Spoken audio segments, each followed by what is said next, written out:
Jason Van Tatenhove, and I wanted to introduce you to a couple of my personal friends who've been arrested lately. This is part one of a two-part series. Second one will be on Todd Engel. Watch for it to be released soon. I first met Jake Ryan a couple of years ago when I had the opportunity to travel to a political activism event with Jake and his brother Newman. They were traveling with one Ren Bodecker, who at the time was one of our greatest still living war heroes from World War II.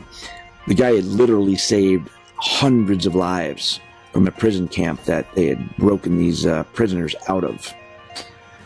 It turned out the whole Ryan family had been instrumental in helping Ren to fight to keep his home and assets after they'd been wrongly taken by an out-of-control state trustee who thought they could just take everything Ren owned, not just what he owed from a bankruptcy proceeding. But that's another story. You can find it on oathkeepers.org by just searching Ren Bodecker. Back to the Ryans. What struck me most about the Ryan boys was they were just so dynamic in their own ways. Newman in his larger-than-life street performer-like persona, and Jake with his more reserved, almost a quiet, demure air about him. I remember after returning home after spending several weeks with the brothers in the desert of the Southwest, I started up a conversation with my wife about how, after meeting these two and getting to know them personally, that I had a little bit more hope for our future, that these millennial kids were just so bright and dynamic. They were so awake and so aware of what was going on and willing to go plug in and be a part of our great tradition of political activism.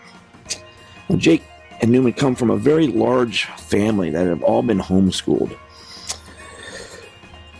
And I can tell you from the conversations we had that the family made constitutional study one of the pillars of their homeschool curriculum. It was more than just historical knowledge. It was the ability to think critically about political issues and then to go take action. There was a definite influence passed down the generations from the founding fathers to these two young men.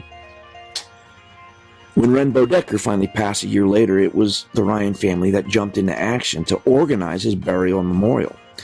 Ren's last dying wish was to be buried on his own property next to his wife that he had just loved so much and tragically lost earlier in life. We all came together to make sure that wish was fulfilled, but it was the Ryans who really made that happen. When I had first heard Jake went to the refuge, it was concerning for me. For those of you that follow my work know that I didn't fully agree with the taking of the refuge, how it was done.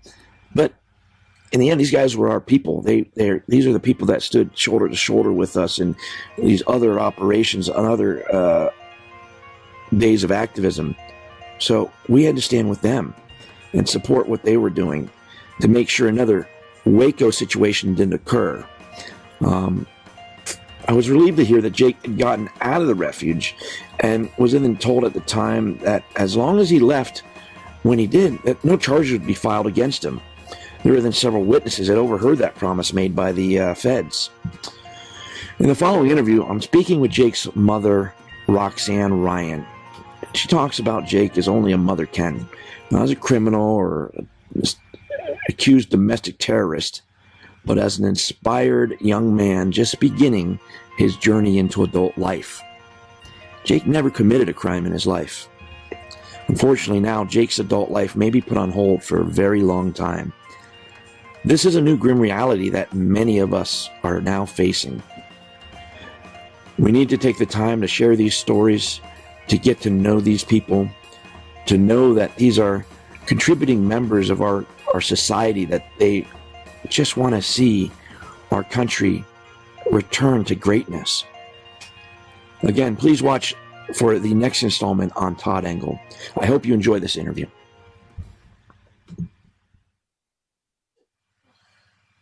All right, folks, this is Jason Van Tatenhove with Oath Keepers Media.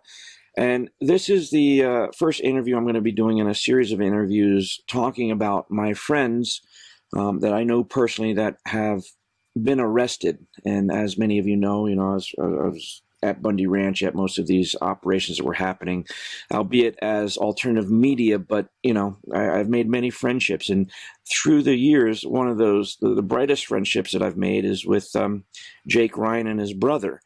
I first met them a couple years back at one of the events that we attended together. And, I remember going back and talking to my wife about Jake and his brother and just reminiscing that these two young, dynamic individuals, these are young guys in their early 20s, they have their whole lives in front of them, really gave me hope for this millennial generation, that if these two kids could come out there and just be so intelligent and so bright and so dynamic and engaged, that it really was hope out there. Well, unfortunately, Jake has been arrested since then, and we have on the line with us today Roxanne Ryan, Jake's mother. Thanks for joining us, Roxanne. Hi, thank you Roxanne, for doing the interview. I appreciate it. Absolutely. Now, my experience with Jake has been fairly limited to working with him, with Ren and Ren Bodecker, for those of you who follow my work. And, just getting to know him in the last couple years, but you obviously, his whole life you've been a part of. Tell us a little bit about who Jake Ryan is. What makes him so dynamic? Jake Ryan is a very special young man. He has 5 brothers and 6 sisters. And he has been homeschooled all his life. And Jake struggled as a young boy. I remember homeschooling him, and he learned things a little backwards, and we struggled with that for a long time. But he worked so hard to try to learn and to gain the knowledge that he needed. He loved to laugh. He didn't talk early, but he laughed. He used to laugh and loved to help. What were some of Jake's interests as a kid? I mean, obviously he's been drawn to political activism. What started him down that? What sparked that interest? He has, as the homeschoolers, I taught them from the Constitution. Many of our writings, I would have them write directly from the Constitution. I would have them study it. I would have them write what they felt it meant. We read many books of the early founders. We read many books of the Revolution and the writings of George Washington, Benjamin Franklin. This was so very much a part of our homeschool. It meant a great deal to me, and I wanted my kids to have a feeling for their country and for the Constitution and what it meant in their life, and how to understand it.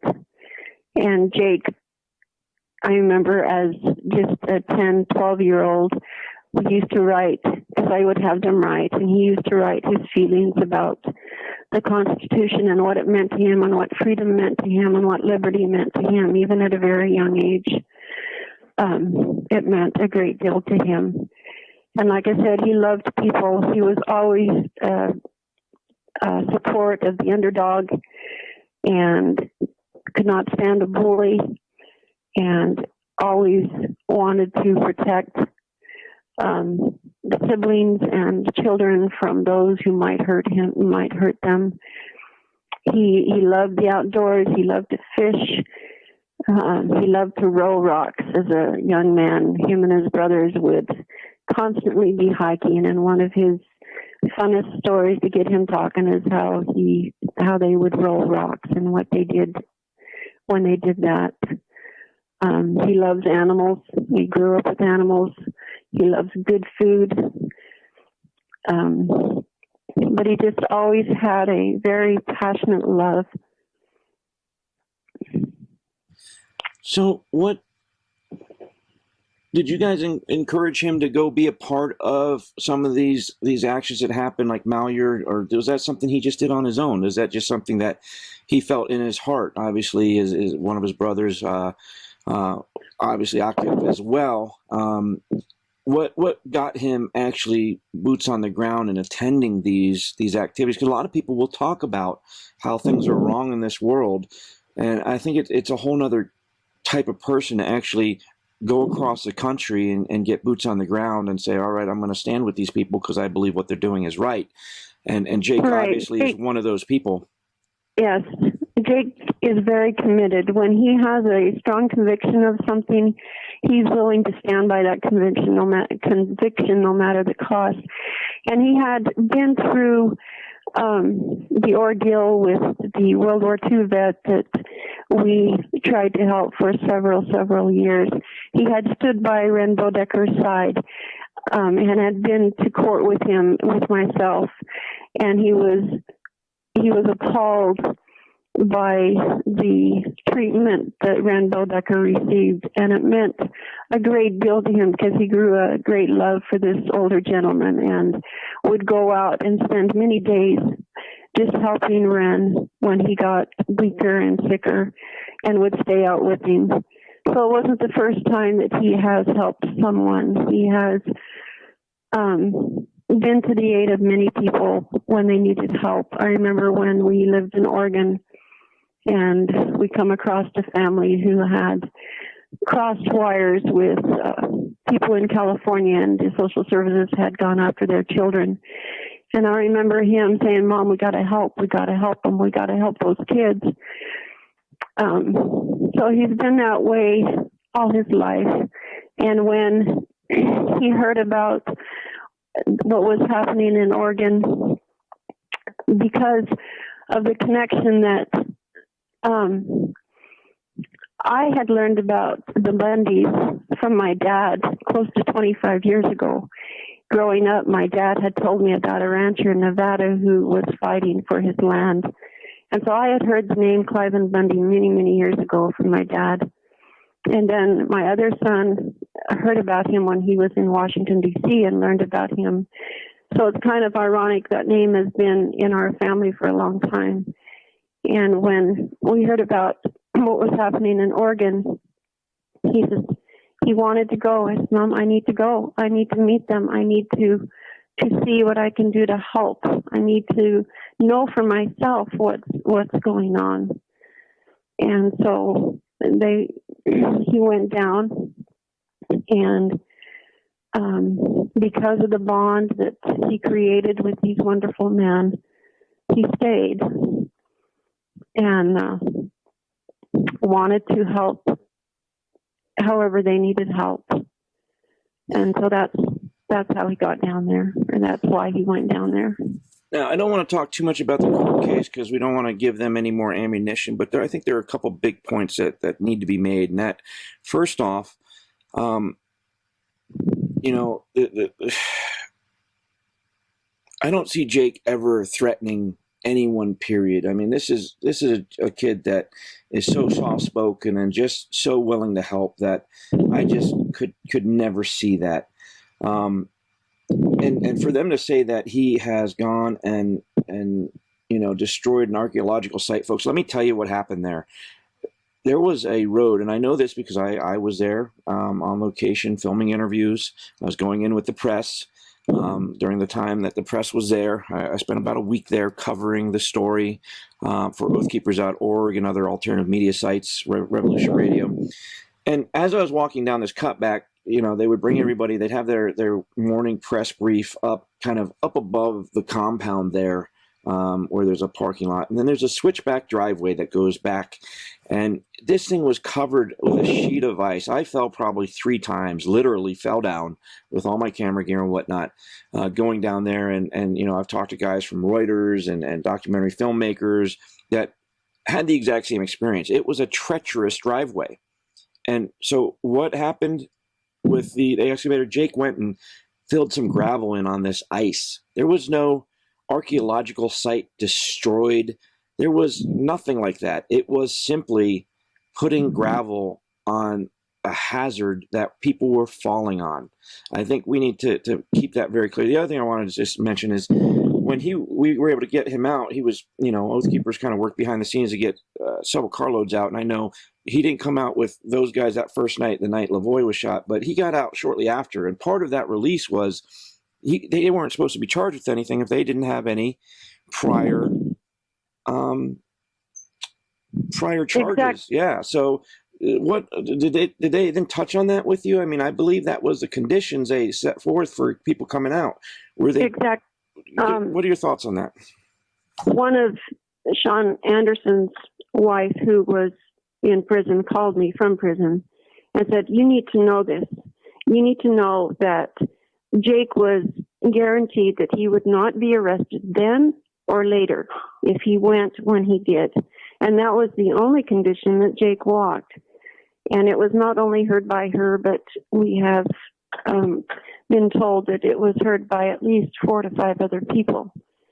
And so this was the condition that Jake walked from the refuge.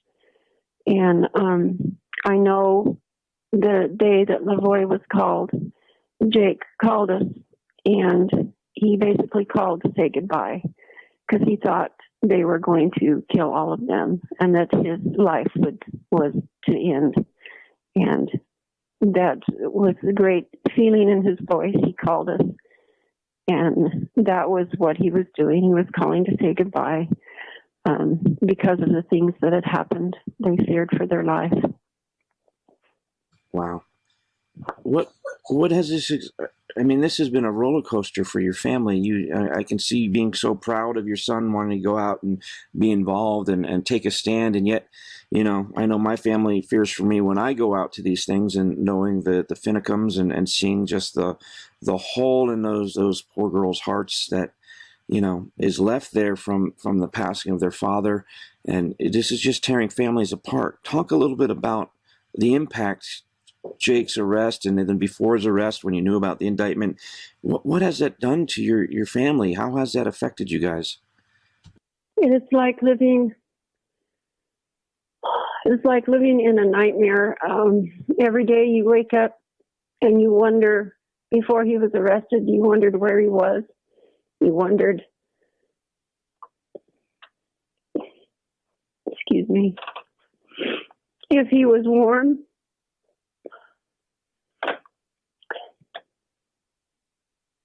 You wondered if he was hungry. You wondered if he was safe. And you prayed that somewhere someone might befriend him. And then when he was arrested, you wished he was out running again because you know that he's only at the mercy of the feds in prison, and he has no safety there. You wonder if they're going to come after my other son, the rest of us, because we believe like we believe. Every time you go to town, you keep your eyes open for a marked car or a car that don't look familiar. You wonder who's coming up the driveway. And you lay awake at night wondering if they're going to bust through your door like they've done so many. And life is not the same. You try to get back on an even keel, and you try not to think about it. You try to keep your thoughts in the light. You try to imagine your son free. And then you'd go try to see him, and they won't let you see him. And it takes all day to finally just be able to talk to him through a phone. And you ask him how he's doing, and you say, well, Mom, he says, Mom, they treat you pretty much like an animal. So you wonder, is being like they told us when they were trying to convince us to turn him in, that at least he would be safe. Well, I wonder what is safe as opposed to being free. I sometimes wondered, I thought often about if my son died when he called from the refuge, not knowing if he was going to make it home. And I pondered about that for a long time, and I thought, at least in death, I know where he'd be. Because he would be free.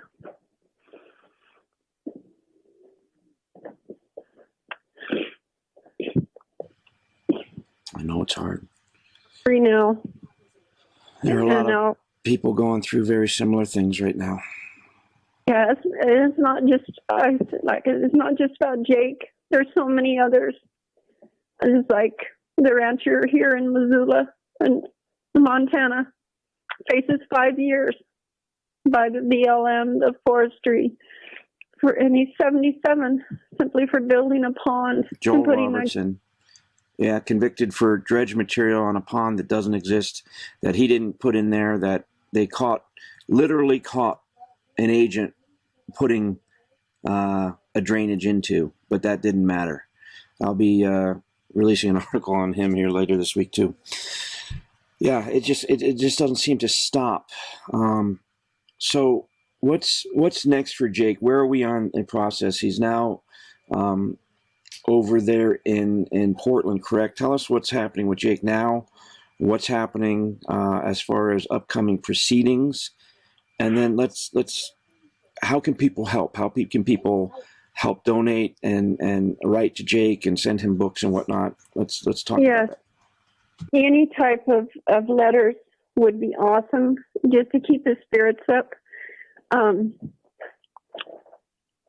the cost, of course, our prisons are money-making racketeers. Everything that they need, they have to buy, and the prices are exorbitant. Whether it's toothpaste, toothbrush, comb, shampoo, all that has to be bought. Words of encouragement, letters. That's the only thing he can receive. He can't receive postcards. He can't receive stamps. To send money, it needs to come through the proper channels, because you can't just send him money in an envelope. They don't allow that. They'll confiscate that. The lawyer that's been appointed to him is appealing the decision of keeping him in there until trial. So that's in the workings right now. But there is, of course, anything in the legal system takes time. And as far as I know, the trial is set for in September. And that's about as far as I know as far as the legal end and what's going on there. But to go down and see him, of course, is expensive. To keep a phone, to keep so that he can call out, is expensive. Anything to do with the jail is expensive. And so donations would be a great help. Now, you have a PayPal account set up that people can donate to you. What is the email address associated with that? mtbenefit2012 at gmail.com. That was MT as in Montana, benefit, BENIFIT. At gmail.com. mtbenefit at gmail.com. I'm sorry, it's a year. I'm going to put this into the show notes, folks. mtbenefit 2012 at gmail.com. All right. We will put a link in the show notes. Yeah, if anybody remembers Ren Bodecker, that was the same email that we used for him. And if you haven't, you can just go back to oathkeepers.org and do a search there. I've written many articles on Ren as well. So we'll go ahead and get that out. Is there an address that you know of that people can write to Jake at? The address is, hang on a minute, I thought I had it right here. The address is, you start by putting inmate mail, and then underneath that you'll put Jake Ryan, ID number 796534, and then the address is 11540 Northeast Inverness Drive, Portland, Oregon 97220.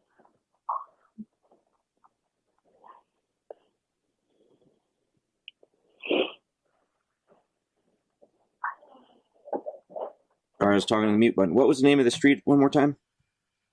Inverness, Invernness Drive. Okay, so that was inmate male, and the next line, Jake Ryan, ID number 796534. Correct. And the address is 11540 Northeast Inverness Drive. That was Portland, Oregon 97220. Correct. Okay, we'll get that out there. Can people send him books through Amazon and such? I think they can send him new books and magazines as long as it's not like guns and ammo. It says here, let's see, things that they can't send him: pictures, photos, greeting cards, plastic wood stone. Let's see. I thought it said we couldn't send books, but maybe. People can't send him pictures, huh? It says not. Yeah. It doesn't, I don't see where it says books, but I think according to like Todd and some of our other guys, you can send books and magazines, but they must be brand new, and you must order them from Amazon or Barnes and Noble. Oh, okay. Okay. So, well, then that should be the same for them. What sort of books would Jake like to get, or magazines? Oh, anything to do with nature or photography, acting.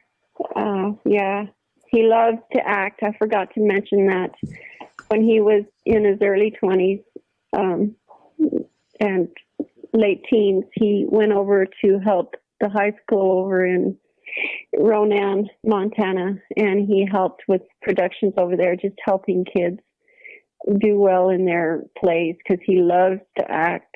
He just absolutely loves helping people to do good at their acting, and he's very, very good at it, and loved to help make the props. He was in fifth heaven when he was helping people. All right. Well, Roxanne, I'm so sorry for everything you're going through. Jake's a good friend of mine, and I want to do everything I can to help. Do you have an email address that people can write to send you support? The same email that I gave you. Okay. Is mine. Yeah. Okay. Well, thank you for taking the time. I want to thank you, and I want to thank the people out there, and I want to tell them to wake up, to claim their conscience, and to be the people that we were created to be, and to wake up the masses. Talk to your neighbor. Learn to live again. Jake used to always say, if we don't live free, then we're not free. So we have to live the talk. And we have to be who we were meant to be. So God bless all of you and all those people who supported Ren. I had so many people supporting Ren, and I would publicly like to thank them for all the support they gave him. Well, you guys were instrumental in that, and right down to taking the time to go make sure he got buried on his own property. And anyone who knows the inside golf of that story knows that your family was absolutely paramount in helping Ren out. So thank you for what you guys are doing, and we'll keep everyone apprised of what's happening with Jake, and hopefully we'll get a lot of people supporting. I want to encourage everyone listening to this, watching the video, reading the article, to do their part, really dig deep. I know times are tough, but these guys went out, they put their lives on the line, they put their freedom on the line, and now they're paying that price. So we need to support them as best we can. We need to, give what we can. It doesn't have to be much, but all of us need to try to give something. So please, folks, help share this out, help share the articles out, and help support our political prisoners. Thank you very much, Roxanne. Thank you. Bye.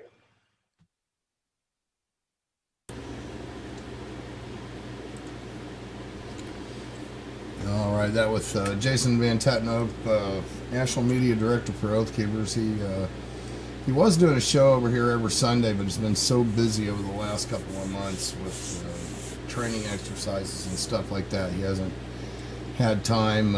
We get that worked out. I think what we're going to do, instead of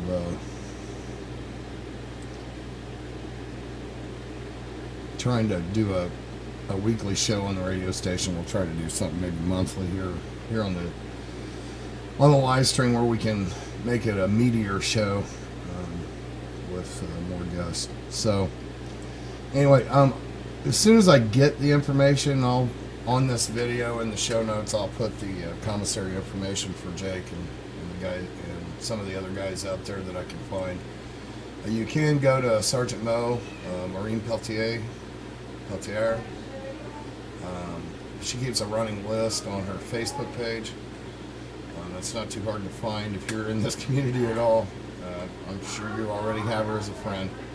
Anyway, we're going to check out of this now, and while I try to get prepped for a full live stream. Thanks. Good night. For now.